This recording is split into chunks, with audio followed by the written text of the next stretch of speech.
Yeah, there's always a lot of talk recently. Like, it feels like every week people were just like hyping up one of the AD carries, just like, oh my god, this guy's insane. It's like, well, doesn't really matter. They're not really doing much. And then the next time they play, it's just like, oh, they're going okay. Game's really going insane for them. So I feel like there's pretty weird judgments overall around AD carries right now when there really shouldn't be.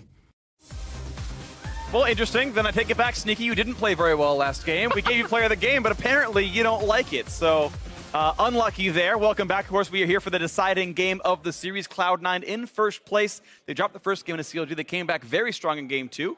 And now we get the exciting game 3. And I think it's a pretty big one for both teams. I mean, CLG fighting to get a playoff spot. And C9 definitely want to keep their bye, A, and stay ahead of TSM, B. You know? So I think those are definitely some big stakes for them. And to touch on Sneaky's point a little bit, it feels to me like AD carries are often very enabled by your team. Yes, you can have a standout performance, but even if you're popping off, if your team is doing awful and their front line is way ahead of yours, it becomes very difficult to look good in those games. Right, I agree. The role is very team dependent. I mean, much like support. Like, I guess you can have games like game-winning thresh hooks and stuff, but you're right. If you're playing Caitlyn, you don't get to 1v9. This is not how the champion works. Same for Jhin, things like that. You have to be enabled by your team. Exactly. You very much have to. When you contrast to people like an Echo split pushing, gets 3 turrets uncontested, like that kind of stuff. Or whatever. Absolutely. So I tend to agree that there is some stuff there, but it will be interesting to watch. Either way, all 10 players are ready. Of course, Ray is staying in the lineup, and we can see if this formula continues to work for Cloud9. There's certainly a lot of faith in this guy. Either way, despite what we think, who is better, which is the proper decision, C9 is putting a lot of faith in him. They have the confidence to win with Ray. They pick up game 2. We'll see if he can close out a 2-0 series for himself. Absolutely, yeah. He can personally 2-0 CLG and keep Cloud9 in first place. Malzahar and Varus, no surprise on bans. It's actually interesting. I was looking up some stats between the games because now that Korea is actually on 7.4 themselves, Varus has technically 0% presence in bot lane because there's 0 picks on him. He's 22 bans out of 22 games. And of course, in North America, continuing to ban him out as well. Camille and LeBlanc, no surprise to be banned off the table. The same. It just makes a lot of sense. I mean, these two champions are both being hit next patch in 7.5. So that is where I'm super excited for the pick ban, because I think that relieving those required bans allows for more flexibility. Yep, totally agree. And one final ban to come through here for Cloud9 is they better figure out what they do or don't want to deal with from Darshan. It's the Shen actually banned, I believe, 3 games in a row, specifically by Cloud9. And Rumble taken away this time around, right? But Lulu going to go CLG's way, and they're putting so much priority on this champion. It worked out big time, I would say, in game 1. Game 2, definitely not going so hot for CLG as they got 2v2 kills very early in the bot lane, and Afro was never really able to kind of come online. And so far, 7 choices in a champ select. It's the exact same champ select as game 1 right now. The ban's the same order, the first pick the same. And if it's going to be the same again, it's going to be, instead of Graves Ezreal, it's going to be Rengar picked up. So a different look now for Cloud9, switching up the script. They don't want to deal with Lulu Rengar, apparently. Yeah, do something else different as well. Smithy actually had a good Rengar game in game 1. So despite a lot of the criticism he gets, they're not going to give that over to him. And this could also just simply be like Contract saying, you know what, who cares what he plays? I want to play what's good for me. We know the Rengar can be very, very powerful, of course. Contracts had played Rengar last game, and they won that one. Rengar so far 2-0 in the series, and the Jace going to come through, actually, and it was almost ignored for most of the rest of this champ select, but Jace is in as an early pickup. And Jace, because Rumble is already taken off the table, it's not necessarily as easy to fit him in the composition. A lot of people have been loving to play him mid, but because you have an AD jungler and an AD mid laner, I don't think that you also, want to kind of run it like that with a tank topside. So very often this is probably going to be a top Jace, I would think, and that can make it kind of difficult because you end up in a composition with no tanks, and top lane Jace has not been successful this year. Well, we'll see what happens. Grag's going to be picked up quickly by CLG, and we know it can be a top or jungle flex right now. I would actually put my money on jungle being the better role for it, although, of course, Graves can be very powerful. There's options here, of course. It's actually shown up in every other major region so far as a jungler on this patch. It's been in Korea, it's been in EU, it's been in LPL, LMS even, so it's been showing up all around the world. And now it's going to perhaps make its debut in NA, but certainly can still work as a top lane bruiser, and actually does pretty well up there too. And of course, no surprise here that Karma's going to mirror the role with the Lulu, so we once again have a game, actually this time around, with different roles picked up. I guess we've had that before as well, but an early bot laner grabbed by CLG. And a flex top mid for C9, which if you're going to get desynced roles, I think having a flex pick is hugely important there. It certainly can be. I would expect CLG to perhaps look to target the AD carry role, especially Sneaky loves to play Jhin. You could look to take that down if you want to go for it, but it may not be really a concern of theirs, despite Sneaky being so strong on it. We'll see what ends up happening here. The teams have to craft the compositions, and CLG must be at peace with the fact that their bans might mean nothing if the Jace just flexes into the role they banned away. Taking plenty of time here. Nautilus off the table. Well, and that's why, once again, you can focus the AD carry role, right? That's something that's always going to work as that pick ban. But with Trundle taken away, it looks like it is more focused top. I'm kind of expecting that this is actually going to be a top lane Jace. And I think they're trying to force Jace top, and they have a counter pick ready. That's my guess. Yeah, and honestly, you know, if it does go top, you're in this kind of awkward no tank position again. We have not seen it work out, so we'll have to see if C9 can pull it off, or they can still flex it mid and maybe show us something a little bit different topside. Oh, we know where C9's mind is. Can we remove all the split pushers from Darshan? His Kled didn't look that great.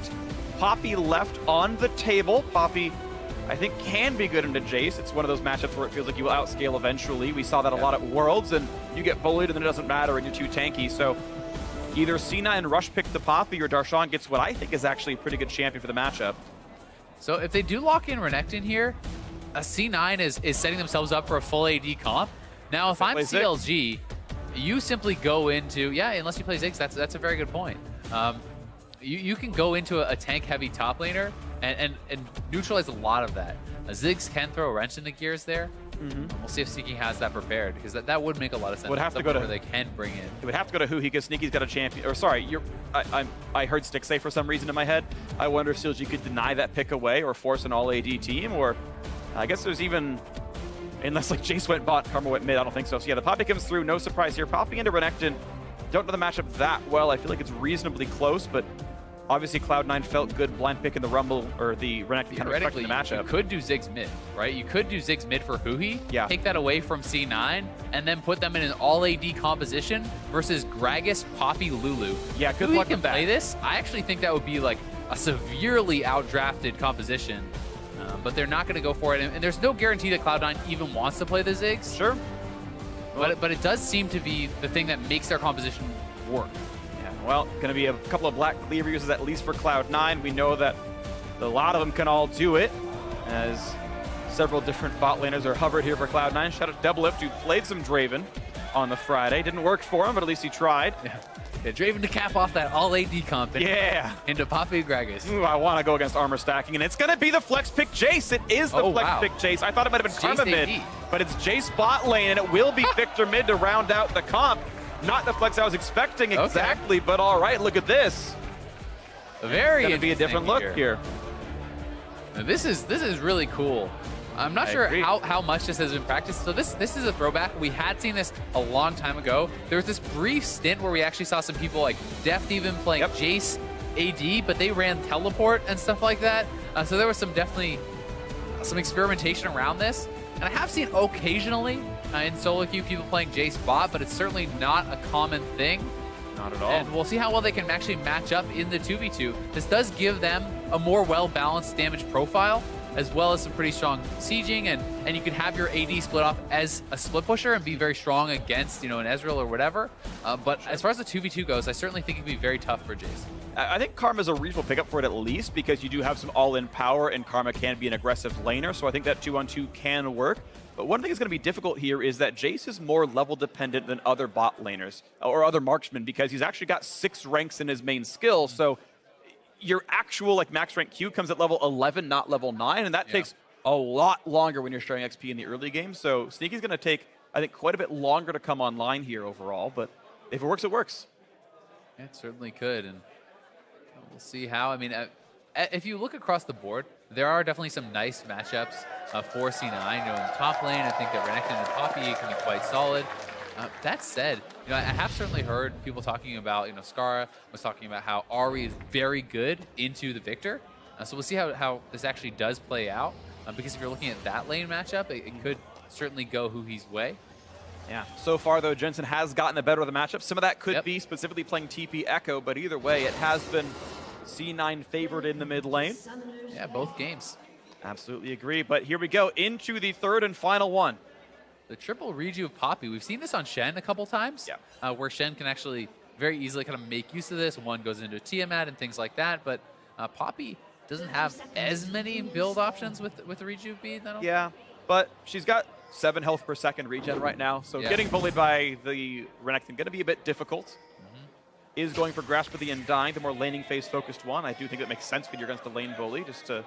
And it's so easy to proc, especially once you have your Sunfire. You stay in combat off the minions. You can use your passive when you throw out your shield and proc the Grasp very easily with that. Ooh, ouch. Bit of damage on Aframu and more gold earned by Smoothie. Early dominance in lane. So Afro is actually going to base. We'll see if he actually gets back in time or misses some XP. I think he'll miss XP. I think he's going to miss XP, yeah.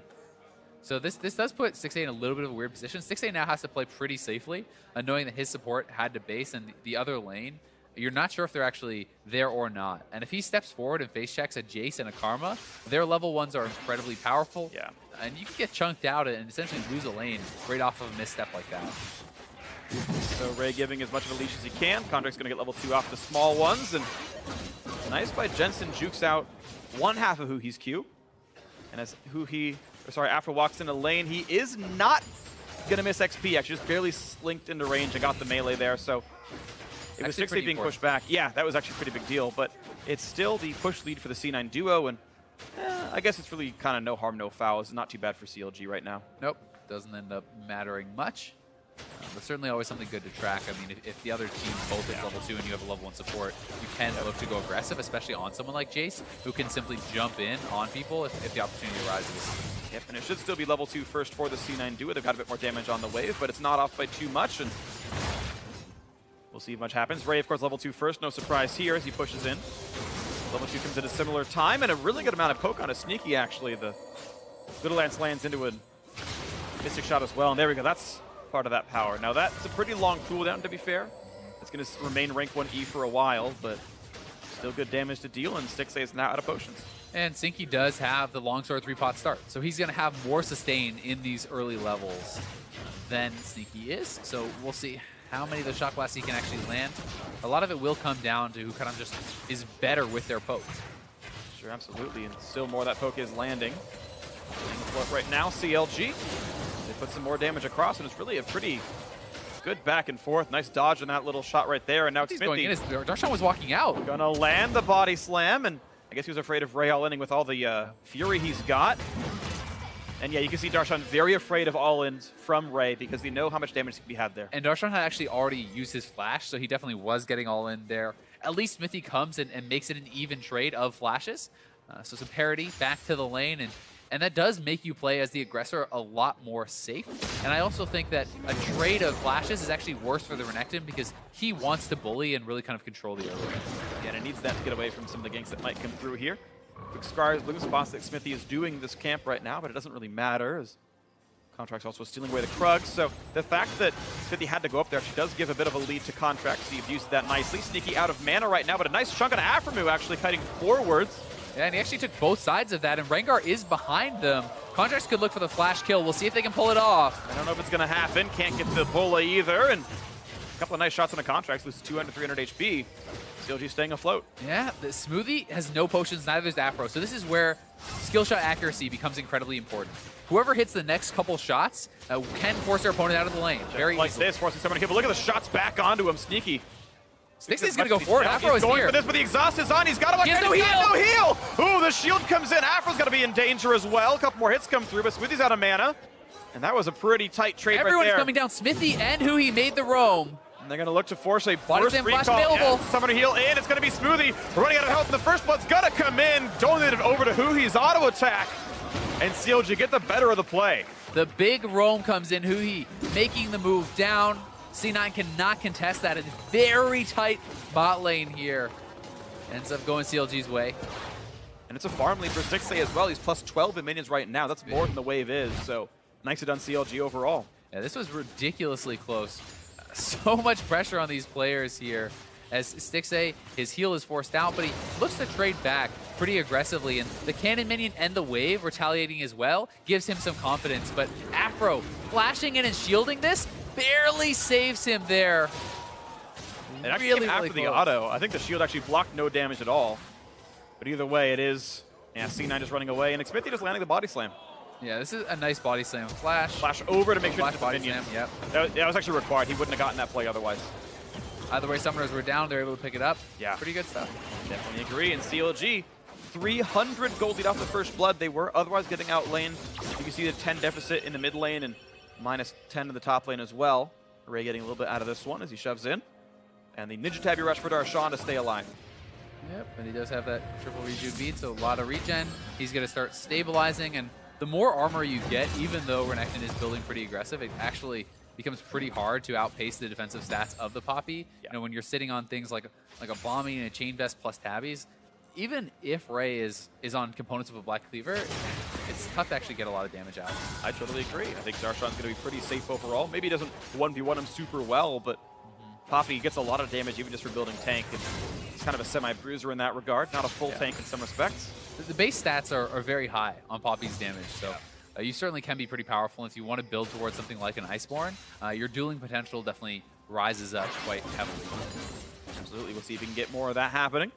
He's tied up the farm pretty much here. Still mid lane going Jensen's way in the farm. You know, 3 out of 3. Jensen is just such a strong laner. Yeah. You know, Hui will have a little bit of a cold edge because he got the first blood from his roam. Sure. But still, you know, Jensen has to be complimented for how well he lanes and how consistently he lanes. Absolutely agree. And compliments to Contracts as well, winning his jungle match, looking for the play. Gonna get charmed up though, and actually burned the cleanse a bit early and takes a bit of damage there. But Contracts individually actually up almost 400 gold over Xmithie, and that's after Xmithie got that first blood assist for the 75 or 150 gold there. So yeah, and that's because Xmithie goes top, he loses a camp bot side, goes bot, loses another camp. So you know, Contracts is definitely power farming and making that work.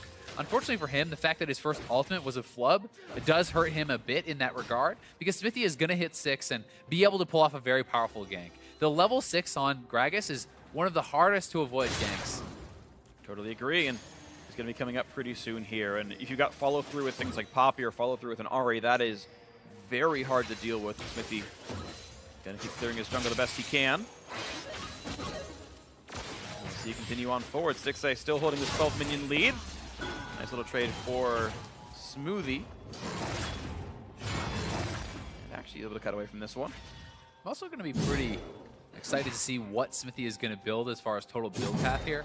Generally speaking, people do go for the AP jungle enchant, then into tank. But some people do like to go for kind of more of the hybrid bruiser type items, grab CDR, Iceborne Gauntlet, things like that, where other players are going to commit to just full tank utility type builds. And yeah, I think there's a lot of things that can work for Gragas, which is kind of what makes it fun.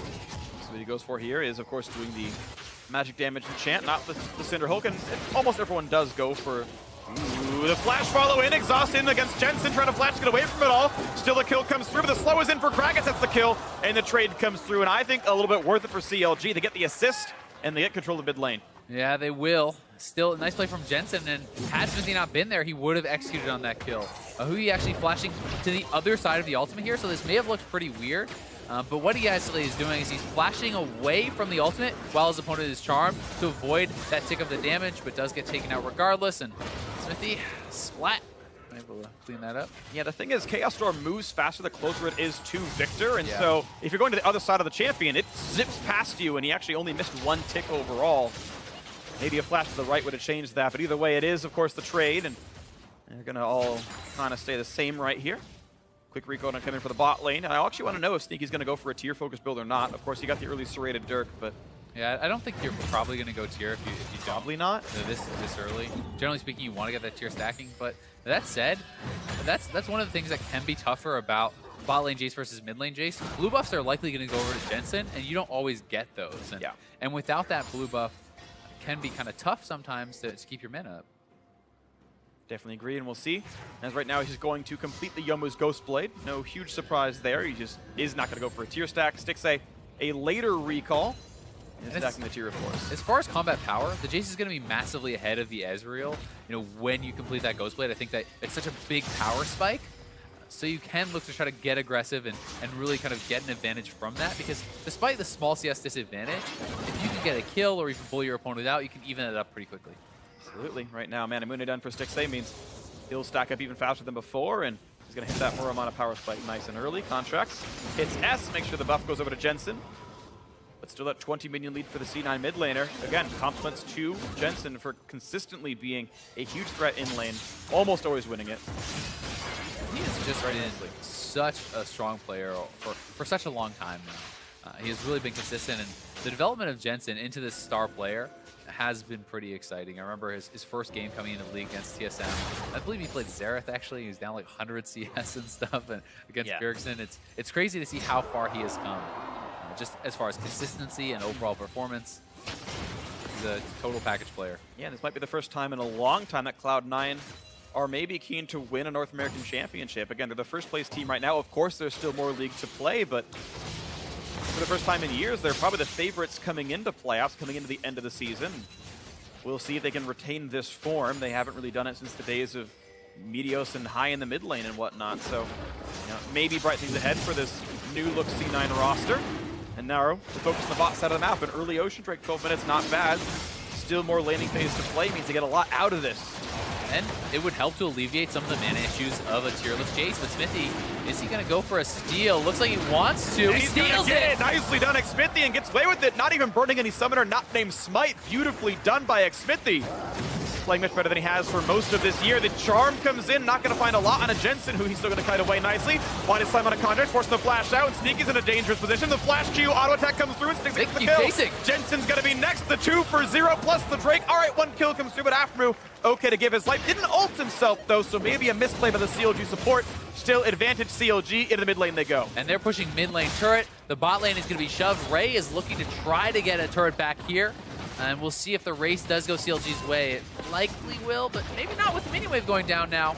It's going to be a bit should have close. blocked that Q from Smoothie. That's actually really big. Agree. And that does mean the first turret will go over to C9. And that's a really big deal. A slight mechanical misplay right there means a 300 gold bonus goes to C9 and not CLG.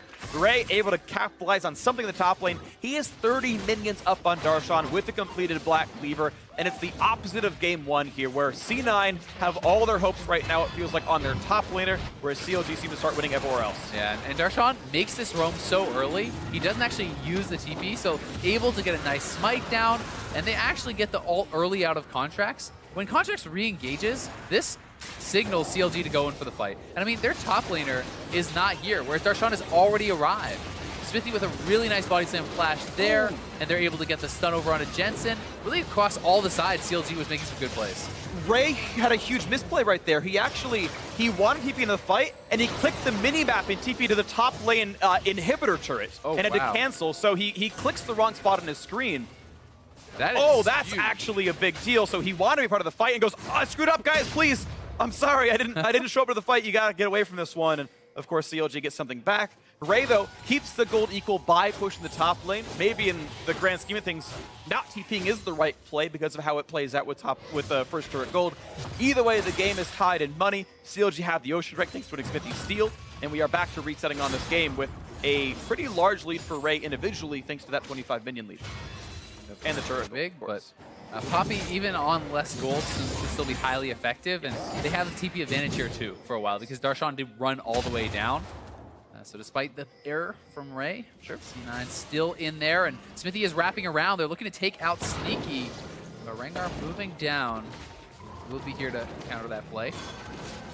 So far, that Jace not gonna get the steal. Good smite by Xmithy.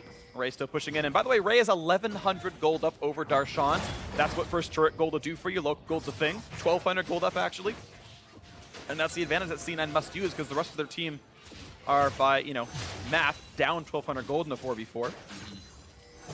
Sneaky keeping his bot lane turret alive. We'll see if CLG can push more later. And I think that, honestly, even despite this advantage, the fact that there's Tabby's completed, plus that Sunfire Cape, Darshan can easily hold the Renekton. And look at that.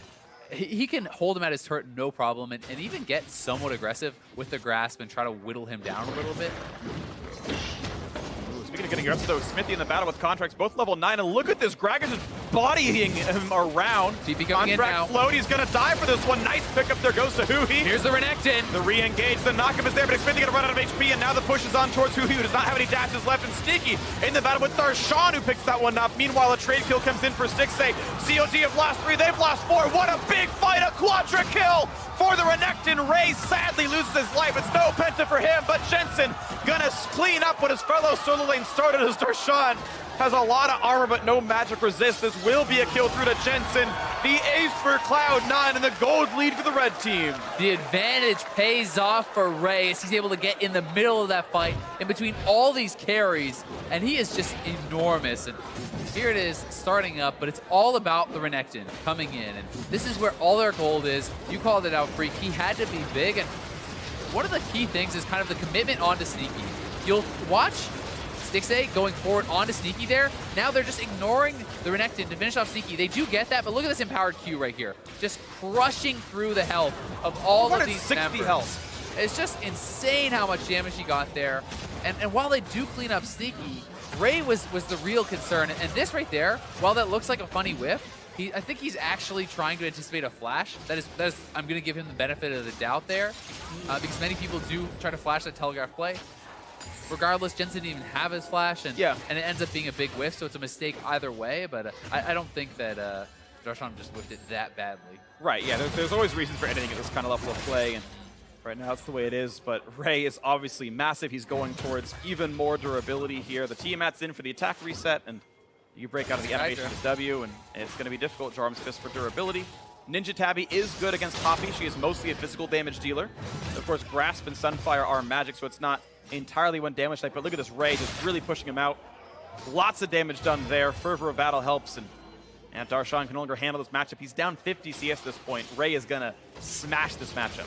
Yeah, it's definitely tough, but at the same time, can Ray actually kill him under his turret and take the turrets? I think that Darshan still should be able to hold on for the most part and just clear the minion waves as long as he keeps moving forward, contesting, dropping Qs on the wave, and kind of just thinning it out. So a lot of it is going to be about Ray converting his advantage elsewhere on the map, which he did fantastically in that fight, and is again moving down for this dragon. And Darshan doesn't have TP. Ray is first here. Yeah, and that will be such a menace. And I think TP down is even the best way to play with a lane advantage, because you can't just show up for free. You have to give away some map pressure to do so. So yes, Ray pushed in, walks down. Darshan tries to match. Ray can walk back top side and get some alone time with the turret if he wants.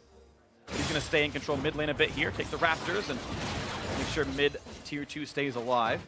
Well, it looks like CLG have gotten the edge on this dragon because Hui pushed up, all of C9 went back to try to cover that, and the vision that CLG had gotten means despite a massive top lane disadvantage, they're the ones who walk away with the dragon and now have 2 in a row. Well played, Logic Gaming, navigating into that Drake with the 1,200 gold deficit. Well played to them. 2-0 on Drakes, 1 from Xfinity Steel, 1 from this. So that is something keeping them in this game, absolutely. It is certainly concerning, though, the amount of minions that Darshan is getting behind, and the fact that the wave is actually pushing against him the whole time means a fat minion wave is actually stacked up for Ray to collect.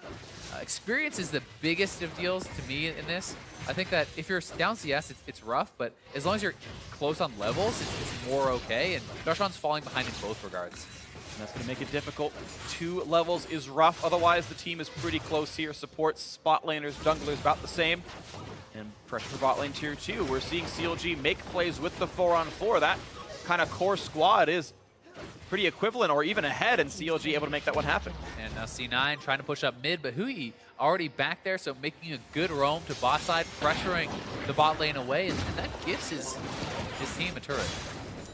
2,600 gold lead for Ray individually, and yet only a 700 gold lead for C9 as a team. So the 4-on-4 of CLG is up 2,000 gold.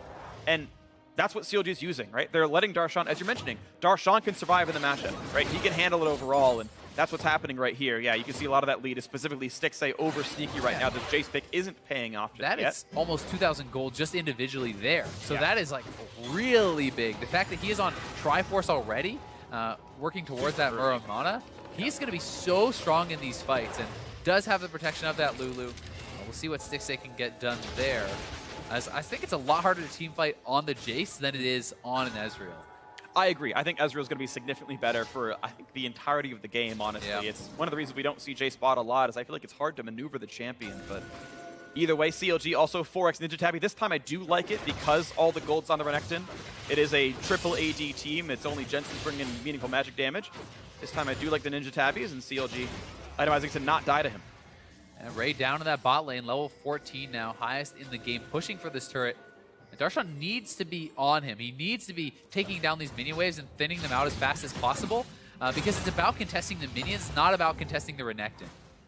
And he does that, of course. The Q and the Sunfire Cape one-shots the caster minions, full combos them, and able to get the rest done. So not a lot of headway done right now for Ray as CLG continues to make plays in the 4-on-4. One thing I do think Darshan should be trying to do is push up towards the mini wave and actually start getting little bits of damage down on the minions as early as possible. If he can start thinning out that mini wave even earlier, it means less chip damage that Ray can get down every time. Because if you let him get even an auto in or two every time, he's going to clear it out eventually. But yeah, throwing your passive at a minion, dropping down a Q and then retreating, and then it comes into the minions like this, this means that he doesn't actually get a chance to contest. See that? Yeah, W comes in, Ray can't dash into him, and it's not even that big of a problem for Darshan to keep wave clearing. Easy peasy. CLG going to keep playing the siege game. Of course, mid lane outer is already dead. It's top outer and mid lane tier 2 are the somewhat easy targets here. Ray going to walk forward this time around, and there's a couple hundred damage. And this might be enough for him, actually. He's going to ignore Darshan a bit, and he knows that even chunked to 2/3 HP, he can survive the 1-on-1 afterwards, so getting that pressure done. And Ray is making headway, and it's more than CLG is. CLG aren't getting past the mid line. No, they definitely are, and it does eventually become one of those things where you have to make a call to do something on one side or the other. Darshan, I think he's just going to sacrifice the turret on this wave. I don't think he's really going to go back in and contest it because that full wave is still alive. Yeah, he played a bit of split push. He forced Jensen to react to it, and now it's CLG trying to take over the jungle. And that's going to be the turret. Ray a bit low, but he has ulti available. Q's for the heal. Now ults for the heal, and suddenly more HP than Darshan means that Poppy is out of mana and can't fight for much more. Smithy's coming down, though, and Darshan is trying to keep him around. They want to take this guy down, but still, will they have enough damage to actually very easily do it? Goes for the flash play. Really big by Ray. One more hit will do it, but no! The Savior is here, and Smithy turns it around. That was almost sick from Ray. But nicely done, the CLG gets the kill after all. Yeah, very good play from Ray, trying to go for that outplay, but still, Darshan able to quickly flash, land the stun himself, and that is enough time for Smithy to crash in and take down the Croc. Yep, took him down. Steve Irwin himself, and Smithy wrestling him and getting rid of the Gators. This is a really close play, and it just came down to the fact that Smithy is coming down here. Ray goes in, flashes, lands that stun. Darshan able to return the stun thanks to the big box of Renekton on that corner. And Darshan has the presence of mind to grab his shield, land the grass damage, knows he could not die through the shield, and plays that one almost perfectly himself. One thing I do think a little bit strange about Darshan is, you know, he's going straight into the Spirit Visage. Do you need this much MR against the 1 AP threat when you're kind of stuck in a side wave against the Renekton? I do feel like building a little bit more towards that matchup can work more in your favor, especially when it's, you know, it's an ADC bot lane, it's an AD jungle. I think that you can get away with just sitting on a cowl and building towards like an ice glacial shroud or something. It's interesting. So in general, I agree. If I was playing this game, I would just go like Randuin's Omen and say screw it. For what it's worth, though, I think if you're going to go cowl, finishing Visage is actually better. It's a lot more HP. It's, you know, CDR for your spells and whatnot. And if you're going to buy cowl, you might as well finish Visage, is my opinion. The extra heal on grasp, things like that. I don't have the math, but I'm pretty sure that would be more efficient overall. And either way, it's the play Darshan goes for. Debatable or not, it's what he's got. And it'll make him helpful against Jensen, even if it's not quite as good against the Renekton matchup. They are going to be looking to fight around this dragon again. And it's kind of just coming down to where the... Nice try. Goes to the Charm Flash, but Sneaky was already turning around and not going to find it. Huhi goes to the big play and not going to have it. And that could be big for this next fight. I mean, Huhi down his Flash. It's still a very mobile champion on this Ahri. We'll see what they can get done. The dragon has spawned now. CLG have the inside track to play for this. Muramana already done for Stixxay. Means lots of poke. Lands the ult on a couple. Contracts of Havoc. Smithy rooted up. Contracts in. The Wild Growth, the trade of junglers. And the play goes in. Looking for the damage on Darshan. They take out the tank. They burned him down, and Huhi has to kite back. But Stixxay is still alive. Looking for a bit more damage. Can't find the charm. But he's not going to be able to kill off Jensen anymore. Sneaky cutting back as well. Flashes down for the bot laners. Big stun from Ray. It's going to be the setup for Huhi. They've got the kill from Jensen. They're going to get the ace. One more hit will do it. And just like last time, Ray gets the play, and the kills come through, and C9 wins the fight. Ray so strong there, and it just feels like time and time again, CLG are hesitant to back off one of these fights. They always commit to it right down to the end up getting ace here. They're going to lose the Dragon and mid lane turret too. Was very close margins, but some missed skill shots kind of ending up making it going C9's way. And that's going to be the fight that goes well for C9. They get the Mountain Drake the first of the game. This one not going to be stolen away by Xmithy. And they split the resources up nicely. Sneaky and Smoothie duo the Drake. The Renekton solos the mid lane. Ray takes that one down, and watch the fight again. And here's the initiation once more. Darshan not able to actually block out the jump of Rengar on that ultimate, which would have been pretty key. And Smithy does not even get his ultimate off yet. And then you can see Stixxay, he misses the Q, he goes over the wall, ends up missing another. Does hit some on the trail end of this fight and is able to clean up a kill, but Ezreal is so skill shot dependent. If you're not hitting these, you're not going to be able to be effective enough. And so much of the gold is on Stixxay that it was really on him to be big in this fight. Yep. And props to Titanic Hydra, actually. He got a lot of those hits off while Ray was going for Huhi. He actually got some of that splash onto Stixxay because Stixxay killed off Jensen before he died. Yeah. It was actually Smoothie who did the last hit because of the damage Ray put through with Titanic. It was actually part of the point of that item was to hit the back line through the front line, and it happened there. You got to think, though, Darshan blocked that jump of the Rengar. Smithy probably gets his ultimate off. Knocks that fight in Ray. looks massively different. Sure. So these slimmest of margins. And Poppy, you have to be on point with those plays in the team fights because that is so much of your kit's power, right? It's the potential of that steadfast presence and your ultimate. And if you're not hitting good ones, you're not contributing a lot. I tend to agree with you. So that's the way it played out, though, and C9 in the driver's seat, 2,000 gold lead. They finally got a Mountain Drake for themselves, which will be nice for turret plays and Baron baits. Word control back towards Cloud9, and we can start watching from their perspective what they're doing right now. Their vision control is better than CLG's. There's really no deep wards to speak of from the blue squad, and C9 actually doing a decent job of getting wards towards the river. I've got to say, overall, I'm super impressed with how Ray has played this game. Both in extending his advantage in the side lanes, but also in bringing it to the team fights and actually executing on team fight plays. He has really been successful in all areas, and even the GA purchase allows him to get that much more aggressive in the next team fight. With his flash available, he can go for some really aggressive backline plays because Stixxay and Huhi both don't have theirs, and he can commit to an all-in, trade his life out, come back up with the GA and get a team fight win. Yeah, it really is interesting watching Renekton in the current year as opposed to like 2012 or 2013 when he was popular, is there's a lot better bruiser items now. Titanic Hydra exists, Black Cleaver's an item when it wasn't before. It was like built out of a dagger a few years ago and things like that. And for those like me who are old and have watched League since 2009 or so, Renekton is a much different beast. I think he falls off much less than he used to back in the old days of Sunfire capable tank. He's actually got meaningful contributions in team fights, and it's hard for me to reset my opinion of that champion, but he really can continue to do well in team fights here in this day and age. He definitely can. I do still think that he gets outscaled by a lot of other top laners. Pure tanks, yeah. But the fact of the matter is, Titanic works so well with building into tank also, because its damage is scaling with your HP. So you're kind of getting the best of both worlds with this item, and that is a lot of really what the power is here. And there's so many top laners now that have success with Black Cleaver Titanic and Triforce Titanic, these kind of builds. So you're relatively tanky, you have very high damage, you get the CDR. It's just overall a very effective build.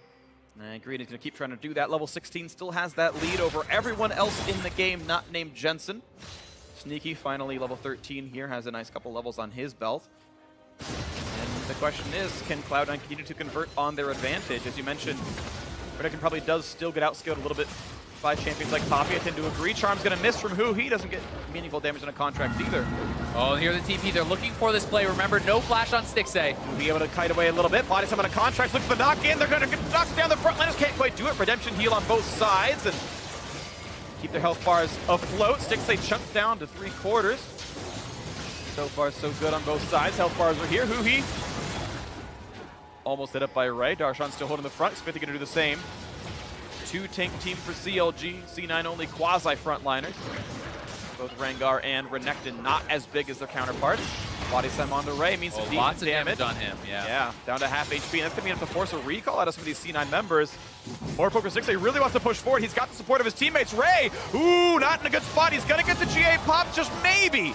But CLG can't quite reach into him. The flash for Darshan, he guesses wrong. I think he thought he'd catch Sneaky, didn't find it. Didn't have vision there, couldn't actually execute on the stun, but still, CLG pushed them back. They shove in on this tier 2 turret, gonna be able to take that down. and perhaps establish some vision around the Baron. And Stixxay executing on his strength there. They were able to protect him. He's on 3 items, and the front line allowed him to get a lot of damage out. Chunking Ray out like that was so key, because Ray cannot then just commit fully to the fight without going down too fast. Absolutely, good stuff right now. Cloud9 losing a bit of the map.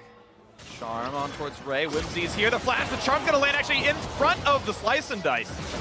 Contract's on the side. C9 wants to fight. A little bit more. Can he? Ray got knocked out. There we go. Ray all the way back. And this one, the tackle on a sneak. And they're going to pick up the chase. This damage is there. The Chaos from the damage output. They're going to actually get the kill for Stixxay for 1. Ray in the back line, though, trades off. Sneaky getting choked on the off side. 1 kill. Guard Angel going to be popped here. Stixxay off on the back towards the Baron Pit. Jensen wants a bit more. They've got to run it for this one. Does he have the damage? Laser's not going to find his opponent target. He's going to go for Afromu.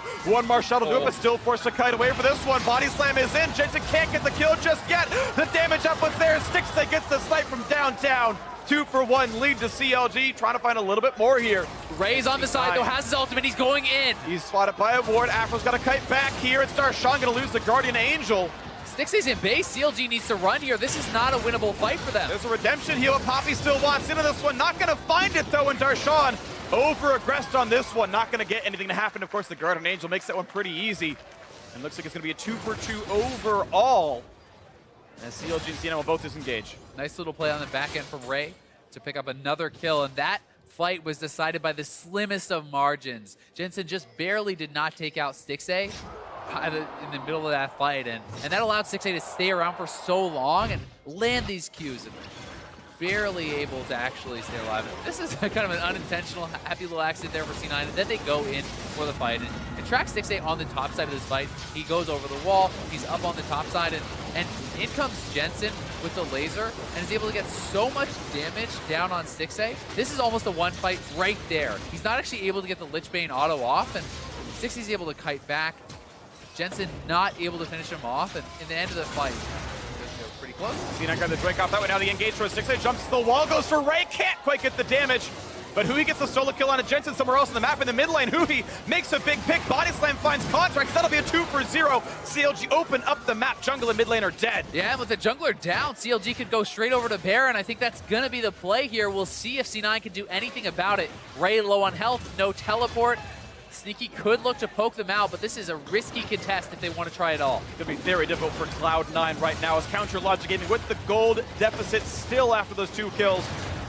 Looking for the Baron that will put them back in the lead right now, and I don't even think there's a chance. They're going to give it away. Sneaky, no deadly flourish here. Blue buff goes, blue team rather takes it over. Baron buff to Counter Logic Gaming. And Hui just constantly trying for these plays, does execute on this one, nails the charm, takes down Jensen in the solo kill.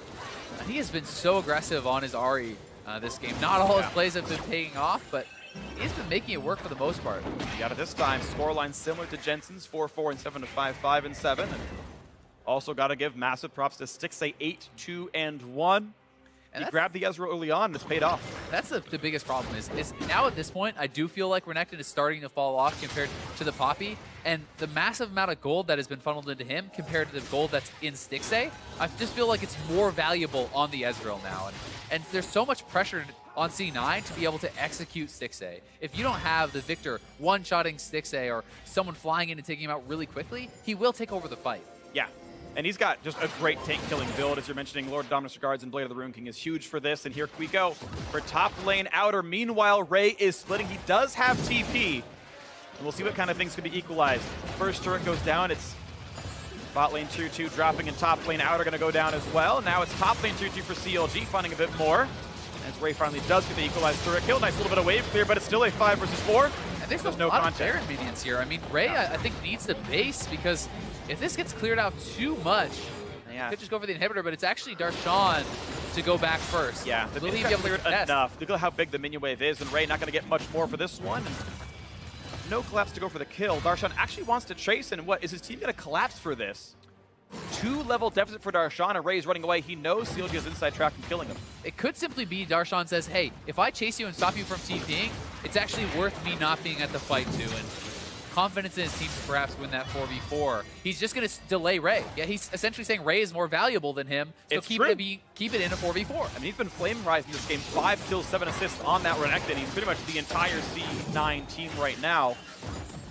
Cloud9 Gaming gonna keep trying to play for this siege. This Ray, is really smart from Darshan. yep, well, Ray finally is in a position to join the team fight. He can flick if he wants to, but looks like nothing really gained by Counter Logic Gaming.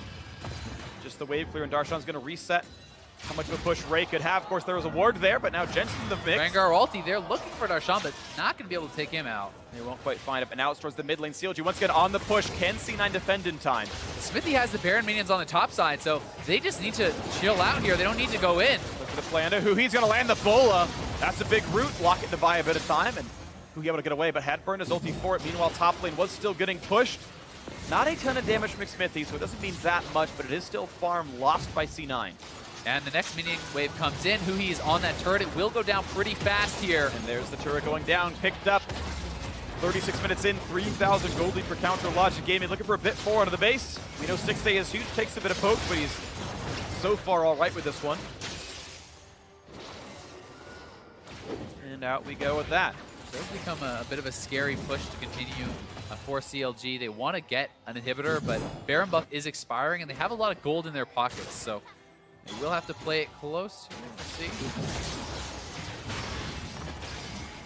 Okay. Jensen on the side, trying to get poked out. That is key, but they're going in for Gonna 6A. step in, gonna go for the stun on the backline. Darshan gonna knock back onto Smoothie, and Ray is locked up in front. Looking for the damage onto him. Guardian Angel will be popped in a couple more hits. There we go. Finally knocks him down, but he is with a healing debuff on him. Makes it an easy kill on the backside. Looking for 6. They can't get it. 1 for 0. CLG kills the front line. A tackle onto Smoothie. Darshan looked for the kill onto the support. The flash follow. The chase is there. They can't quite get the kill. Norgan, who he land the charm, but the top inhibitor goes down. The poke means nothing here from Sneaky. 5v4. CLG gonna retreat. Contracts looks for the play on the side, but he's not gonna find it. Trying to track CLG at least, see if they can stop any bases here. If they do actually base at different times, but not going to happen. And C9 is going to have to deal with some of these minion waves.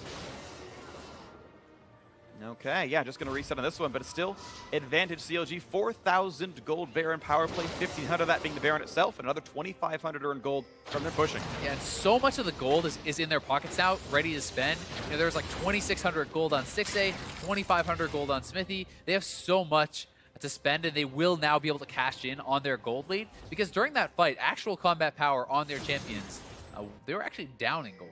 Sure they were, but Counter Logic Gaming picking up the Hex Drinker on a 6A. I like that choice, actually. Victor, really his only major threat after he's got Ninja Tabby here, so yeah. 6A gonna be in position to keep carrying these fights with raw, persistent damage. Somehow misses the red buff, but that's okay.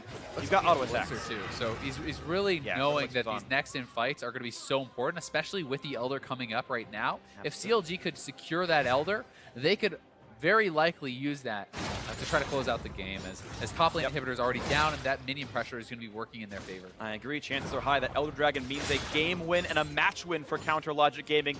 They lost 2-0 to Team Dignitas yesterday, and it looked pretty bad, to be honest. There were some very silly choices made by this team. And here they are against the #1 team in the league in Cloud9, and they're looking poised to take them out in the advantage here in Game 3. And continue to confuse everybody about how good CLG really is, because they are wildly up and down. They certainly are, but certainly not over just yet. A lot of burst potential coming in from Cloud9. Yes. You know, you hit the right combo, and you can take 6A off the map almost instantaneously. So they're going to have to play it very controlled, very measured, to make sure that they're not in that position. And right now, they're two-manning the Elder. They're going to be looking for the fight. TP into the pit coming in. Ray wants to join. CLG cutting back. Contract's ready to go into this one. Darshan gonna knock back almost nobody and lets the spell fizzle. Tackles Ray, damage from 60 on the bot side. Meanwhile, Contract's holding the front line, and Ray running out of health. Quick heal coming in for the redemption. Ray's gonna stay afloat. 2k HP. Charm on a Smoothie. There's the tackle. The kill is on to the support. 5v4. CLG want more. Contracts chunked out of this battle, and no damage from the Chaos Storm at all. Only hitting some tanks. It's gonna be CLG pushing everyone away. Ray is gone, and 6A is on the chase with the red buff. Contracts not long for the world. Heal the chase. 6A really wants this kill. Elder Dragon gonna be picked up by CLG. It's Smithy who grabs the smite, and now 5 versus 3, just flashing to get out of their own jungle. Cloud9 running out of control over this game, and CLG looking to close the game out with a stronger team and a buff on all 5. Top inhibitor already dead. The wave coming in 15 seconds.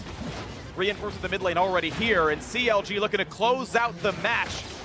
The death timers are so long, and Jensen has no flash. If they can catch him, the game will end. He needs to be in a good position. He's trying to play very carefully around this. We'll see if C9 can hold on. It's going to be so hard with the supers coming in. Double super minions top side. It's going to be difficult. Jensen going to do what he can to recoup all of this. 5v4, Smoothie is here, as you mentioned. The tackle is there. They're going to look for the support kill. They get it. Huhi in the back line, just buying time against Jensen. The turrets are falling, and there is no defense to be had. Ray, can he stop this one? Knockback not going to land for Darshan. Turret's going to come down. Carter to the backside, gets popped right away. Then the kill comes through. It's 5 versus 3. Darshan to the front line, taking up a storm. Big damage for Jensen. Ray not going to die, but doesn't really matter. Jensen finally falls. The polymorph was there.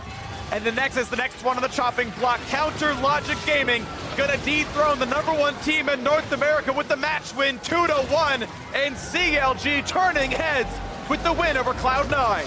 What a game from CLG. Stixxay turning in a hell of a performance. 13-3 on the Ezreal. ADCs in 2017, baby. Yeah, that's what I'm talking about here. And Sneaky says, I don't know if people give credit to other bot laners. Well, when you play like that, Stixxay deserves all the credit in the world. Bot laners take note. Stixxay has, I think, maybe the highest highs in North America. He's not always consistent, but today he was on point.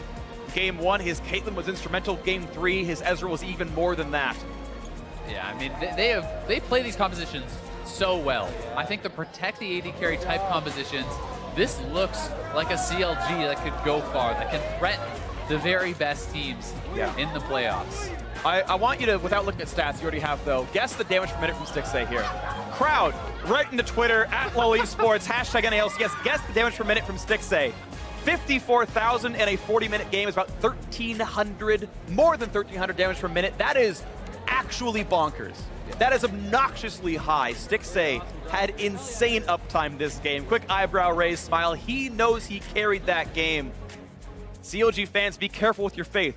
If you start believing they're going to lose next week, but this was a win to be proud of. It certainly is, and especially coming off of a very rough loss to Dignitas yesterday, it makes them feel so much better. Yeah. And I think they have a lot to be proud of here, showing that they can compete with the very best, and really, you know, a lot of people kind of scoffing at Stixxay's remarks in the opening statements. Oh, we're the best bot lane in the league, and a lot of people do not give them that credit now. So many people are handing those accolades over to Arrow and pretty much whoever he's playing with, and now, you know, C9. But really, a lot of what this series was is the CLG bot lane. In games 1 and 3, they were massive, and playing these protect the Stixxay type comps, he's making it work. Yeah, and it's not to ignore Cloud9. Of course, I think they played well in some of their own points as well. I thought Ray was hugely bright, was a really, really big deal. Unfortunately, the rest of the team couldn't pull it together. And of course, their Game 2 win was a complete slaughter, so there were points here, but it was CLG who played better on the day. Yeah, and I just think it's very tough for Ray to actually, despite playing incredibly well, massive CS lead, massive kill lead, it's so hard to execute on that lead, I think, as a Renekton, compared to the Ezreal with the Lulu support. Right. You know, Poppy could be insanely behind and still neutralize that advantage. Sure. For the most part. Even in the team fights, Darshan was huge as far as ulting people out, landing stuns, just as effective. Can Jace match this Ezreal that's massively ahead? Not even close. I mean, he did less than half the damage. And you've got a third of the damage. Oh, sure, of course. You've got to wonder, actually, if, you know, C9's more comfortable playing the 4-1 style. They can make that work differently. Of course, CLG happy to play the split pusher, but clearly able to play the tank as well. So beautifully done by Counter Logic Gaming for that win. And now, for more on that one, let's stick with Kobe and the victorious CLG jungler. All right, we are here with the victorious jungler, Smithy. Congratulations on your victory. Now, starting out, you guys are playing against a Jace AD carry. Next week, you guys are going up against FlyQuest. Pretty close to you in the standings. Plus, they also use quite a lot of, you know, oddball picks. How do you feel about reacting to this type of stuff in Champion Select? I think playing non-meta picks is just based on your experience in the game. Ability to adapt, whether if it's a Mordekaiser AD carry or like Jace AD carry, it all depends on the players and their mentality to stay in the game. And kind of along that vein, you know, earlier in the season when you guys were kind of struggling, you mentioned the meta doesn't really fit the way that we like to play the game, and it has changed over the last couple patches, you know, maybe more in your guys' favor with the AD carry pool changing and jungler pool changing a little bit. How do you feel about the current state, you know, bringing Gragas and things like that back? I think we're in a weird limbo right now that sometimes we're blaming picks, sometimes we're blaming the meta. I think it's just mainly for us, just like mainly excuses. I think we're just playing pretty bad sometimes, and we're trying to polish on that. So yeah, just being consistent like we were like a year ago. So yeah. All right. Well, you had actually pretty big loss yesterday. You did recover very well today, taking down the #1 team. But in the same vein of looking at the excuses and looking at, the reasons, what was really the takeaway after reviewing your losses versus Dignitas yesterday? Maybe the biggest thing?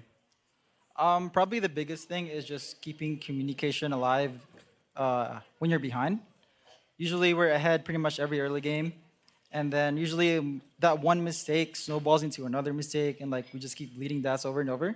That's when we usually throw the most.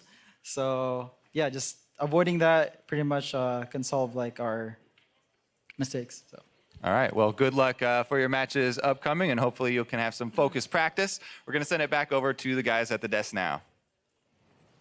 Thank you very much, Kobe. CLG taking down #1 Cloud9 2-1 in this series. So what we talked about at the beginning of the day, for a team that looked like they were slipping, they needed to start turning it around. Getting a victory against the #1 team is definitely a way to do it. Yeah, that's a statement win. Yeah, exactly. So let's take a look at how they did close it out here in Game 3. Champion select. Crazy interesting this time around. So let's dive into it, really from both teams. Ban phase, very normal. Right as rain. This is the kind of stuff you expect to see. Okay, no surprises yet. Pick phase 1. Lulu, first pick. A lot of teams have been turning to that as priority, but this is where it gets interesting. Rengar, especially Jace. the Jace, because for the most part, C9 does not prioritize it that highly. You see the Jace pick come in, and it's basically what I would say is like a raid draft, where I don't think you see this with Impact in there. So you get to see the influence of having the more carry-oriented top laner, where now you're saying, we might flex Jace top. This isn't just a mid-Jace pick. I was about to say, so yeah, as a coach here, you're now the coach of CLG. What kind of information do you believe you're getting here? Do you think that Jace is a flex, can go top or mid, but you're prepping for the possibility of it going mid more likely? Right, that's what you're thinking. And then you take the Gragas on CLG. It's a great pick into both tanks and carries. It's one of the tanks that actually does fairly well in terms of setting up ganks really easily later on. Right. And generally has a better pre-6 matchup with a lot of these kind of carries. So if the Jace does go top, the Gragas is good. I was going to say, it has the advantage of being a flex pick in and of itself, right? We've seen it go top lane, both in response to Maokai's and carries. Can also go to the jungle. We know that Xmithie in the past has been very comfortable on that champion. So we've got flex pick 1 here, flex pick response here. Right. All right, now let's move to ban phase 2. See how the teams decide to play this out. Top lane focus bans across the board. Right, and so I think you can see that Cloud9 is prepared a little bit for the pick of the Gragas flexing. So they want to get rid of the carries, potentially in a split push matchup. And then they're banning tanks away. I think they know that Cloud9 has a big risk of ending up really physical damage heavy here. But that's what this is doing, right? So by banning away the best AP tanks, you're basically saying, all right, you're going to end up really physical damage heavy now. You almost have no way out of this. The Renekton, the Poppy are both physical damage tanks that don't help out this comp at all. So when you see the Renekton come in, the big surprise is the flex with the Poppy pick. You grab another person who can stack armor, so now you have an armor stacking front line with a Lulu between the Poppy and Gragas, benefiting CLG. And Cloud9 knows that they've basically screwed the pooch on their draft, so they have to find some way to get some magic damage in here. That means flexing the Jace to the AD carry position. I think going for it was the right idea, because I don't see how you beat this team comp if you pick just a standard AD carry here. You'll never get through there. So I think going with the Victor and flexing it was the right idea, but not at all what they wanted when they started the draft. I was going to say, that's the question, and we might have to go and ask the players or Reaper later on exactly what the game plan was, and if CLG called them on that bluff, or if the whole plan from the beginning was to throw Jace in the ADC position. But let's remember, this Renekton is locked in first. The response comes here. I love the intelligent Poppy response, basically saying, hey, you're all AD. We're going to put you in a situation where, looking at 2 giant frontliners who can stack armor, you have to draft AP. Right. There's really not a great jungler to take there that's going to stack a lot of armor and be a strong influence in the early game. Like, what are you going to do? Grab Rek'Sai or something? Lee Sin, not the best. Right. I think putting the Gragas there, while obviously not the strongest pick in the meta, is able to accomplish what you want, scaling into the mid and late game while still having some kind of influence in the early game. Yeah, I could see maybe an Olaf pick being one of the other possible champions, along with the Lulu being able to get in. But either way, it's just another champion that can stack armor to have a massive front line for CLG. So very intelligent draft here from CLG. I mean, I like the idea that Cloud9 had coming in, unfortunately called on it, and we see the game go in CLG's favor as a result. Let's dive into the game itself now to see how these two teams kind of interacted together. 15:30 into the game. This is actually a C9-1 fight, 5-for-2. I mean, this is the kind of thing that we're always terrified about for CLG is at 15-ish minutes, are they going to get aced in their own jungle or the other team jungle? This time it's the other team jungle. Starts off with a pick attempt, but a great TP in by Ray. And then you see everyone on CLG stack up on top of this Renekton. On an ulting Renekton. Yep, gets his Q back up, gets a ton of damage, heals himself back up to full, not full, 300 health, so he doesn't go down to anything until a little bit later, and then it's an easy chase for the most part by Jensen. And this is kind of the concern that you normally have with CLG is like, oh my god, they got ace, game's out of control now, but they weren't actually able to grab any objectives off this because it was on the other team's jungle. Yep. And then because they have the better scaling team comp and that they were actually doing other things fine in the early game, they were never at such a goal deficit that they were out of the game. Right, now recall that fight took place only a couple minutes after CLG took a fight in the Dragon River, won it, but at the same time left Ray in the top lane to build a 30 CS advantage and take solo first turret, which gave him, you know, that whopping 650 gold. So he flies into that fight off of a TP, picks up a quadra kill. You would think, I mean, if you're in solo queue, I know that Renekton, the game's over, right? That's a, you know, 2-3 item Renekton that's about to run, you know, across the board. Yeah, and I think the way he played it actually was fairly aggressive in what you'd want to see, where he was willing to get fairly chunked out by Darshan to finish off the turret. He tries to get the solo kill. CLG has to expend some resources to collapse on him. Obviously, going down there isn't the biggest deal. You give a little bit of a shutdown gold over, but it's not that big of a deal. And so while all the eggs are in the Ray basket now as a result of that team fight, on the flip side of things, Stixxay is the one who's going off for CLG. We talked about at the beginning of the day and the duo itself, you know, here for CLG, that the highs for that bot lane and for Stixxay in particular are quite high. He hits the extremes of either having fantastic carry performances and sometimes having dud-like performances. This one, though, 43% damage says it all. I mean, this one's the one you want. And this wasn't some kind of one of those games where you see where you're a Varus and neither team's fighting, and you're just poking them over and over. This was like a lot of hectic team fighting where he was able to stay alive for the most part in every single team fight and clean up when he started getting the other members low. So he had a great game. He had a decent game as well, getting a lot of pickoffs. One of the critical ones being on Jensen that allowed Stixxay not have to worry about chasing into a victor, which is always the concern as an AD carry. Right, big win for CLG here, pushing them to 500 in overall match record, 7-7. Now I want to talk about Cloud9.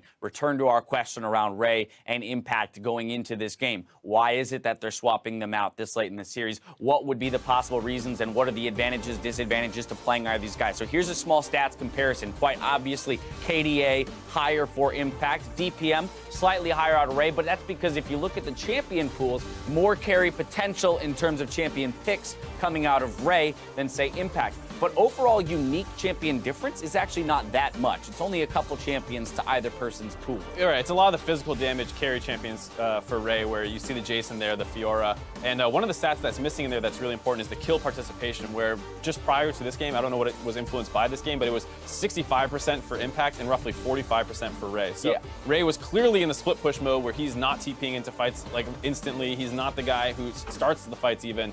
And so I think, you know, obviously this game he had a better kill participation on the Renekton, but it does raise that question of like, what are you really trying to get out of letting Ray play? Are you trying to develop a second style that if Impact's not playing well, you put in the Ray and then you start taking the Jace early and the other team has to get really scared? Because for the most part, it doesn't seem like it's really working out better for C9. Yeah, exactly. Ultimately, by the way, his KP jumped up to about 52%. So from 46% prior to this game up to 52% for Ray, but still well below what Impact is achieving with the team. As well, that damage per minute stat for Ray was much lower than it was again with this Renekton, or the gold at 15 differential was actually negative for Ray at 20, now up 136. So you can see what a big game like that does to his averages.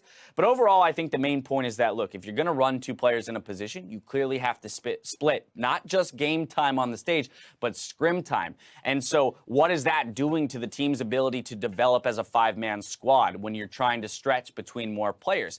And if we use SKT as an example, there were definitive reasons why they would play EasyHoon. It's for a stylistic change and for a champion change, right? We're going to put him in anytime we really want to play Azir versus Faker, who's going to pull a more unique pick out, maybe be more aggressive and pull more focus and gold. It's not clear to me yet why exactly C9 makes the decision they make, or when they do put Ray in, why it's happening. Yeah, it seems often like we lost a game, put Ray in, and that's that's fine if you want to flex your players around like that. And they do have a different style, definitely, and not just in terms of picks, though there is an overlap in terms of play. That kill participation being the big one. Yep. I mean, I remember fights from a couple weeks ago where Ray was on Fiora and just like wouldn't TP down when he could have. So they definitely take on a different kind of look for their team. This time, I think Ray played pretty well. I think he kind of got screwed by the draft, and maybe that is partly his fault for how he influences how the draft plays out. Right. But that's really hard to comment on the outside. And the only reason I bring this up and want to hammer it so hard is that because we're coming near the end of the split,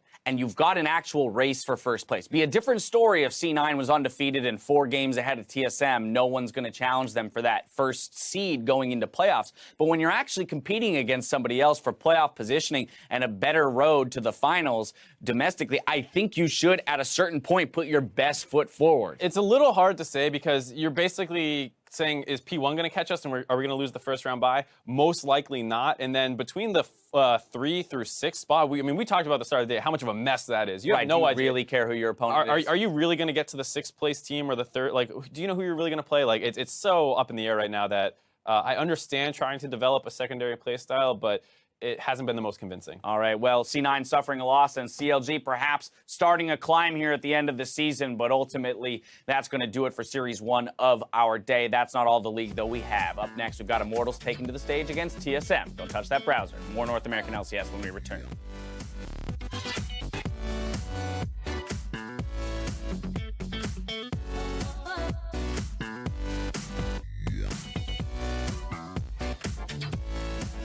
My name is Azael. I like the taste of kale. When I go fishing, I catch whale. My gender is male.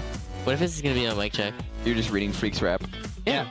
But now it's my rap. now it's his rap. Yes, there's no proof that it's actually Freak's rap. He legit baited contracts into it. Water flash available. Someone to heal in. It's going to be Smoothie. We're running out of health. The first blood's going to come in. Donated it over to Huhi's auto attack. Sneaky's in a dangerous position. The flash Q auto attack comes through and sticks the kill. Jensen's going to be next. The 2 for 0 plus the Drake. Fighting. Coming. Nice. Puppy. That's all you. Oh, nice. Oh, yeah, nice. Big stun from Ray is going to be the setup for Huhi. They've got the kill from Jensen. They're going to get the ace. One more hit will do it. Karma. That's my redemption. Nice. My redemption. Stun in 4. Finish. Go. While Counter Logic Gaming going to dethrone the #1 team in North America with the match win 2-1. And CLG turning heads with the win over Cloud9.